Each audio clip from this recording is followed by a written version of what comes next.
Innal hamdalillah nahmaduhu wa nasta'inuhu wa nastaghfiruh wa na'udzu billahi min shururi anfusina wa min sayyiati a'malina. May yahdihillahu fala mudilla lahu wa may yudlil fala hadiya lahu. Asyhadu an la ilaha illallah wahdahu la syarika lahu wa asyhadu anna Muhammadan abduhu wa rasuluh.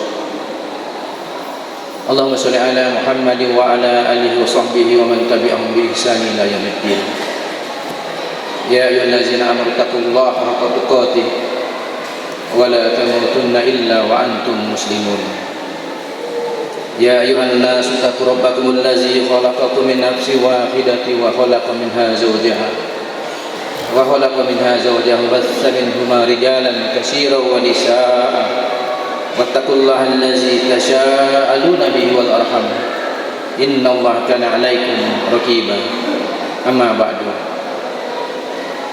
Jamaah Jumat rahimakumullah, senantiasa lisan, hati dan pikiran kita mengucapkan syukur atas segala nikmat yang Allah berikan kepada kita. Baik ungkapan yang pendek, alhamdulillah, alhamdulillahirabbil alamin, wa qul alhamdulillahillazi lam yattakhidh walada wa lam yakul lahu syarikun fil mulki wa lam yakul lahu waliyyun minaz zulmi walam yakul lahu waliyyun minaz zulmi wa kabbirhu takbira.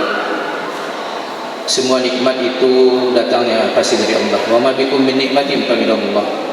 Summa iza masakumud durru fa ilaihi taj'arun. Baik nikmat yang berupa wasilah, perantara, dan pastilah perantara, tapi semua kita yakin nikmat itu datangnya dari Allah. Termaksud juga nikmat kita dapat menunaikan ibadah salat Jumat yang dipardukan ini. Jamaah Jumat rahimakumullah, selawat dan salam kita sampaikan kepada junjungan kita tercinta Rasulullah Muhammad sallallahu alaihi wasallam. Allahumma shalli wa sallim ala nabiyina Muhammad. Semoga para sahabat dan kita semua tetap istiqomah hingga akhir zaman kelak. Jamaah Jumat rahimakumullah, dalam kesempatan yang berbahagia ini sebagai khatib ingin mengulang fasakir wa inna zikru tanfa'ul mu'minin, bahwa pesan takwa menjadi persyaratan, menjadi bekal kita kelak untuk meninggalkan dunia yang fana ini. Dan pesan takwa ini selalu disampaikan menjadi persyaratan mutlak sah tidak sahnya salat Jumat yang kita laksanakan ini. Persoalan takwa itu mampu mempengaruhi kehidupan kita atau tidak mampu mempengaruhi kehidupan kita, tentulah terpulang kepada diri kita masing-masing, termasuk pengamalan, penghayatan apa yang sudah kita terima dari buayan hingga menuju liang lahat. Jamaah Jumat rahimakumullah, takwa yang kita pahami secara sederhana dan kita sekolah dasar hingga sekarang ini adalah menjalankan semua perintah Allah dan menjauhi semua larangannya. Nah, apa yang menjadi dasar atau ciri untuk kita mampu melakukan perbuatan-perbuatan yang mampu menghasilkan? Tentu berdimensi individual, dalam konteks ibadah individual maupun dalam konteks ibadah sosial. Untuk itu kita perlu merujuk dalam surat Ali Imran ayat yang ke-133 dan 134 agar kita paham apa menjadi ciri-ciri kita orang bertakwa dan kita berusaha untuk mengamalkannya dalam kehidupan kita. Dalam kesempatan yang berbahagia ini, Atib mendefinisikan ini adalah ibadah individual dan satu sisi nanti kelak adalah ibadah sosial. Di awal-awal surat Al-Quran di Al-Baqarah itu ayat 1, 2 dan 3 kita diingatkan, digandengkan antara wa aqimus shalah wa anfiqu mimma razaqnakum yunfiqun. Ternyata infak yang kita pandang, ibadah salat yang juga kita pandang sebagai individual, dia bergandengan dengan infak. Untuk jelasnya kita lihat di surat Al-Imran. Wasari'u ila maghfiratin min rabbikum wa jannatin arduhas samawati wal ardh uiddat lil muttaqin allazina yunfikuna fi sarra'i wad dharra'i wal kaziminal ghaizi wal 'afina 'anil nas Ternyata ciri-ciri orang yang bertakwa, dan ini harus menjadi kita dawamkan, jadi ibadah rutin kita pada sisi individual yang nanti juga akan berdimensi sosial, adalah orang yang mampu, orang yang menginfakkan hartanya ketika lapang maupun sempit. Kita sudah sangat paham dan terbiasa dan cukup familiar mampu menginfakkan harta ketika lapang. Persoalannya ketika sempit, ini adalah pengalaman pribadi kita masing-masing. Itu syarat yang pertama, atau ciri-ciri yang pertama dari orang yang bertakwa. Ciri yang kedua adalah orang yang selalu menahan amarahnya. Bukankah Rasulullah mengatakan orang yang hebat, orang yang jago bukan orang yang mampu untuk bertarung, tapi orang yang hebat, orang yang jago itu adalah mampu menahan amarahnya dan mampu meredamnya ketika dia mesti marah. Ada marah yang dianjurkan, ada mesti marah yang kita tahan-tahan, dan itu semuanya melatih diri kita. Yang ketiga adalah ciri-ciri orang yang bertakwa adalah selalu memaafkan. Dan ini tidak mudah seperti kita membalikkan telapak tangan. Pengalaman pribadi kita menunjukkan apakah kita sanggup untuk segera memaafkan dan segera melupakan semua kejadian-kejadian yang tidak mengenakan yang terjadi pada diri kita dan kaum muslimin secara keseluruhan. Untuk merujuk allazina yunfikuna fis sarra'i wad dharra, kita diingatkan dalam surat Al-Baqarah ayat yang 219, yas'alunaka maza yunfikun qul ma anfaqtum min khairin faliwalidaini wal aqrabina wal yatama wal masakin wa bisabil wa ma tafa'alu min khairin fa innallaha bihi alim. Untuk kategori yang pertama, membelanjakan, menginfakkan harta ketika lapang dan sempit, maka ayat ini mengarahkan kita untuk membelanjakan harta tersebut ketika lapang dan sempit adalah untuk kedua orang tua kita. Mari kita menakar diri kita pribadi masing-masing. Yang kedua, al-qurabina, saudara dekat, saudara kandung, saudara sepupu. Saya tidak perlu menjelaskan secara detail bagaimana tanggung jawab individu kita kepada orang tua kita. Kitalah yang bisa merasakannya, kita yang bisa mengamalkannya, dan ini menjadi harus titik berat, ambil berat, konsen kita sebagai putranya, sebagai anaknya yang dah dibesarkan oleh kedua orang tua kita. Dan ibadah ini adalah individual, tapi berdimensi sosial.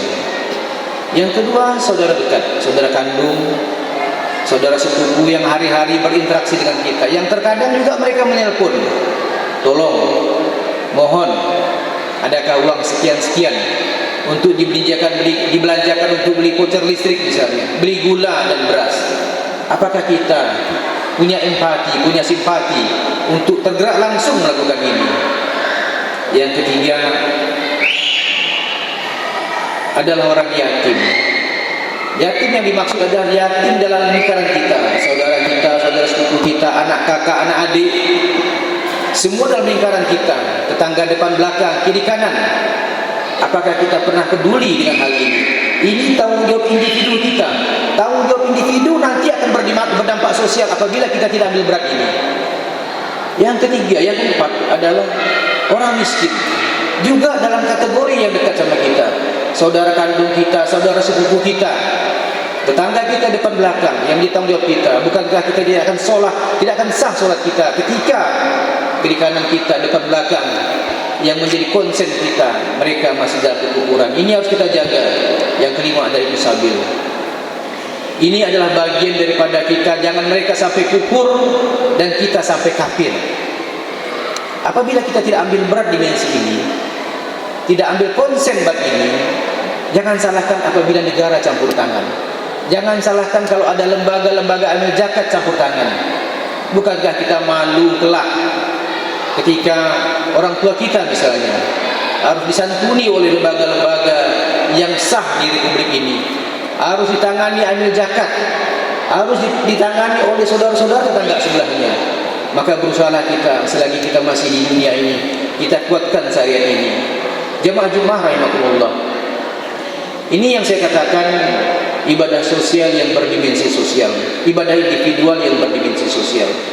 Ini selalu dikelitkan antara mendirikan sholat dan wa anfiqu mimma razaqnakum yunfiqun. Dan ini diulang-ulang Al-Quran sebanyak kurang lebih 3 kali yang saya pahami. Kemudian ibadah sosial yang berdimensi tentunya sosial adalah zakat dan sedekah. Karena persyaratan infak, persyaratan orang bertakwa adalah orang yang berinfak. Kemudian persyaratan takwa yang lainnya adalah orang yang berzakat dan bersedekah. Kita dapat lihat misalnya di Al-Baqarah 177, laisal birru an tuwallu wujuhakum qiblal masyriqi wal maghribi walakinnal birra man amana billah. Walakinnal birra man amana billah, hingga akhir ayat. Ulaikal ladzina shadaqu wa ulaika humul muttaqun. Sebelum saya bahas ayat yang singkat ini,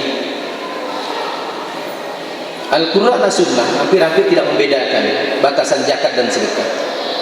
Al-Quran, As-Sunnah hampir-hampir tidak membedakan batasan zakat dan sedekah. Kita lihat misalnya dalam pengambilan, Al-Quran menggunakan batasan sedekah atau terminologi sedekah. Khudz min amwalihim, sedekahkan. Ambillah sedekah mereka, ambil harta untuk sedekah mereka. Tapi Al-Quran, para mufassir memahamkan kita baca teksnya, itu adalah zakat. Begitu juga halnya dalam pendistribusian. Innamas shadaqatu lil fuqara wal masakin wa alaina, dan hingga akhir ayat. Maka Al-Quran juga menunjukkan di situ itu sedekah itu diterjemahkan dengan zakat. Hadis Rasulullah juga demikian. Anallahu qad farada alaihim shadaqatan, menggunakan terminologi sedekah juga. Maka kalau kita hendak bedakan juga tidak masalah. Zakat adalah harta yang wajib kita keluarkan sesuai dengan ketentuan syariat. Sedekah adalah harta dan non harta yang kita keluarkan untuk kemaslahatan umat. Jamaah-jamaah rahimakumullah. Kalau Al-Quran, As-Sunnah tidak membedakan ini, maka secara sederhana dapat kita pahami. Ketika kita tidak sampai di hukum zakatnya, baik kita mengimani zakat profesi, mengimani zakat mal yang sudah ada ketentuannya, maka bersedekahlah. Sedekah tidak ada batas bawah, tidak ada batas atas, tidak ada batas minimal, tidak ada batas maksimal. Kuatkanlah kita untuk bersedekah. Untuk apa sedekah kita? Dan sedekah dan zakat ini harus diambil, sebagaimana Allah ingatkan kita dalam At-Taubah yang ke-60 tadi. Harus diambil, maka kuatkanlah ambil. Baik ambil upejit-upejit di masjid, upejit-upejit di instansi, ambil di lembaga kemasyarakatan, misalnya lajisnu dan sebagainya. Ini kita perkuat, karena dimensi sosial ini adalah tampakan kita, adalah tampilan kita sebagai kaum muslimin. Untuk apa zakat dan sedekah kita? Untuk fakir, untuk miskin. Ini sudah berdimensi sosial. Yang tadi kepedulian kita pada individu kita yang berdampak sosial. Untuk amil sendiri, untuk mu'alaf. Bapak-bapak, para muzaki mungkin tidak berinteraksi dengan para mu'alaf. Tapi kalau para amil, saya yakin berinteraksi dengan mu'alaf. Para ustaz berinteraksi dengan mu'alaf. Ini orang yang baru dilembutkan hatinya, yang baru ada sinyal Islam dalam diri. Kalau tidak kita sentuh sebagai jamiah, sebagai jamaah, sebagai kaum muslimin, akan buyar ini. Kemudian untuk budak, kemudian untuk orang yang berhutang, pedulikah kita selama ini bahwa zakat sedekah kita yang kita masukkan di tok-tok masjid yang kita spesialkan kotaknya untuk dimensi sosial, untuk ekonomi, untuk pendidikan, untuk kesehatan, untuk dakwah dan sosial kemasyarakatan, itu juga bagian untuk menyelesaikan saudara-saudara kita yang berhutang. Pernahkah terlintas di hati kita untuk bersedekah yang 2.000 saja atau menggunakan kirsen pun cukup kita transfer 2.000, 2.500, 7.000 hari-hari kita melakukan ini untuk membantu yang 8 asnaf tadi? Pernahkah terpikir kita di sekitar masjid kita, bukankah masih disambungkan inama ya'muru masajidallah man amana billah wal yaumil akhir wa aqimus shalah wa atuz zakat? Jangan berhenti di zakat, sambungkan zakatnya dengan At-Taubah yang ke-60, dirincikan, diturunkan dengan rincian turunan yang Allah sudah sebutkan di At-Taubah 60 tadi. Maka kita ambil beratlah dimensi ini. Orang berhutang harus kita tuntaskan di sekitar masjid, fisabilillah dan musabil. Nah, dan ini harus diambil. Kenapa mesti diambil? Pernyataan mendasar, karena amil akan melakukan perencanaan yang baik, kemudian melakukan pelaksanaan, kemudian melakukan pengendalian dan pelaporan. Sekali lagi saya katakan di atas mimbar yang terhormat ini, lakukanlah zakat dan sedekah. Kita tidak sampai di ujung zakat, maka sedekahlah. Yang tidak punya batasan bawah, tidak punya batasan atas. Karena sedekah adalah jamiah sifatnya. Lain dengan zakat yang sudah Allah tentukan syarat dan ketentuannya. Kemudian untuk apa kita mesti berzakat diambil?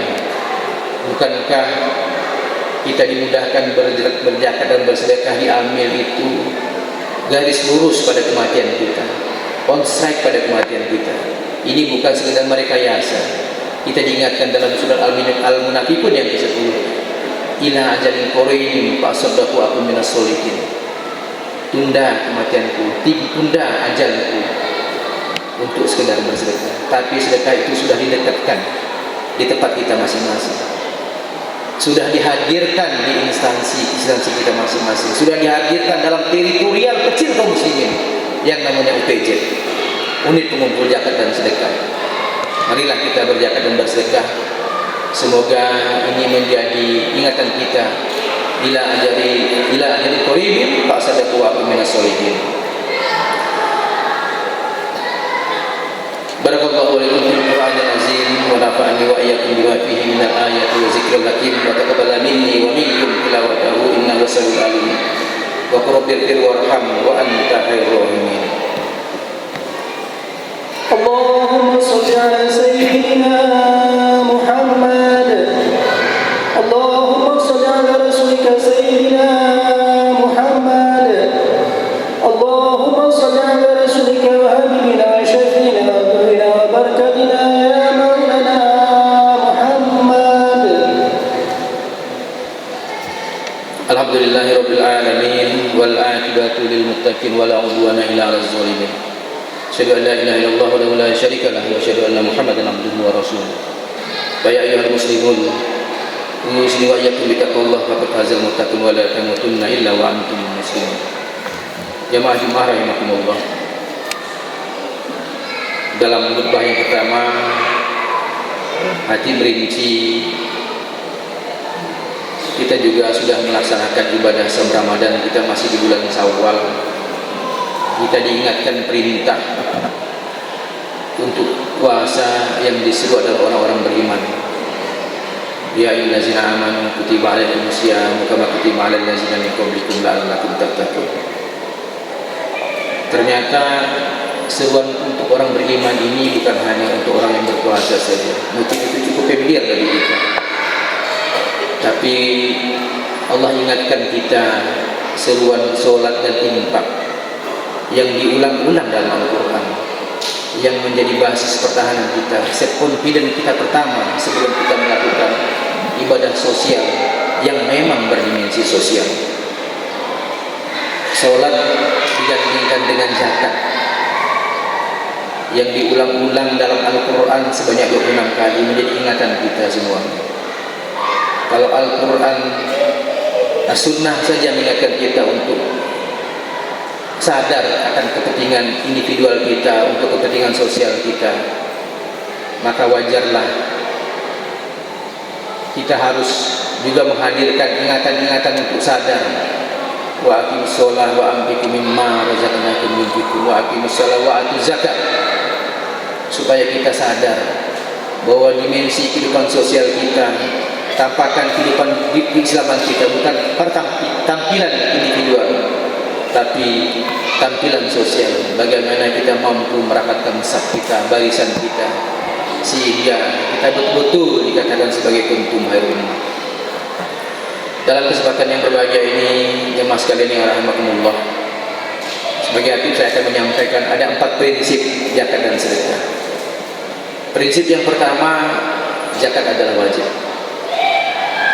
Diulang-ulang banyak ayat dalam Al-Quran, faridatan minallah wallahu alimun hakim. Allah fardukan dan Allah cukup bijaksana dalam hal ini. Yang kedua, sedekah sangat dianjurkan. Mengapa sedekah sangat dianjurkan? Karena dalam harta kita ada hak orang miskin meminta dan orang miskin yang tidak minta. Wa fi amwalihim haqqul lisa'il wal mahrum. Yang ketiga, Rasulullah selalu bersedekah. secara sederhana kita menerjemahkannya, apabila sedekah itu adalah perbuatan baik, yang asal katanya adalah siddiq. Siddiq itu adalah sifat utama dari Rasulullah. Kalau kita siddiq, otomatis perbuatan kita akan sedekah. Kalau kita jujur dalam berislam, jujur dalam tindak tanduk, maka perbuatan kita adalah perbuatan yang baik. Jamaah-jamaah rahimakumullah. Yang paling penting lagi, yang keempat itu adalah Rasulullah selalu mengingatkan kepada kita, wasadakoh itu burhan. Sodakoh itu adalah bukti daripada keimanan kita. Kita sholat akan lebih berpengaruh, akan powerful, akan sempurna apabila sholat kita gandengkan dengan infak kita. Kita sholat akan lebih sempurna dan punya daya dorong yang kuat apabila sholat kita gandengkan dengan zakat dan sedekah kita. Di atas mimbar yang terhormat ini, nanti menyampaikan zakat dan sedekah, lakukanlah diambil, karena akan terencana dengan baik. Insya Allah akan terencana dengan baik, terlaksanakan dengan baik, terkendalikan dengan baik, kemudian terlaporkan dengan baik. Jangan lagi kita melakukan one man show sendiri-sendiri, kecuali dalam koridor infak yang sudah saya sebutkan sebelumnya.